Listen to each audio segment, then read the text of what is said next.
তোমাদের অনেকেরই পর্যায় সারণীতে ধাতু এবং অধাতু নির্ণয় করতে সমস্যা হয়। সাধারণত যে সকল মৌলের শেষে আম উচ্চারিত হয় সেগুলোকে আমরা ধাতু বলে থাকি। তাছাড়াও ধাতু নির্ণয় করার আরেকটি পদ্ধতি হচ্ছে পর্যায় সারণীতে 1, 2 এবং 3 নম্বর গ্রুপের মৌলগুলো হচ্ছে ধাতু এবং 16 এবং 17 গ্রুপের মৌলগুলো হচ্ছে অধাতু।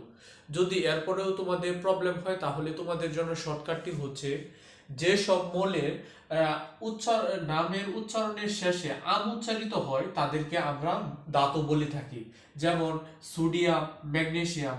তবে তোমাদের সমস্যা হতে পারে এই কপার এবং জিঙ্ক নিয়ে, কেননা কপার এবং জিঙ্ক তো ধাতু, কিন্তু এদের নামের শেষে তো আম উচ্চারিত হচ্ছে না। এখন কথা হচ্ছে কপার এবং জিঙ্ক এদের ল্যাটিন নাম কি? কপারের ল্যাটিন নাম হচ্ছে কাপরাম এবং জিঙ্কের ল্যাটিন নাম কি? জিঙ্কের ল্যাটিন নাম হচ্ছে জিঙ্কাম।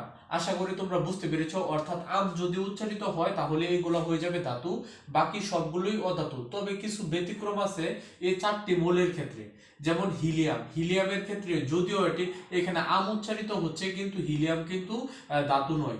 একইভাবে জার্মেনিয়াম, সেলেনিয়াম এবং টেলুরিয়াম কিন্তু লাস্টে আম উচ্চারিত হচ্ছে কিন্তু এদের ধাতু না। অর্থাৎ এই চারটি মৌল ব্যতীত যাদের নামের শেষে আম উচ্চারিত হয় সকলগুলোই ধাতু, আর বাদবাকি যারা আছে তারা হচ্ছে অধাতু। আশা করি তোমরা বুঝতে পেরেছো।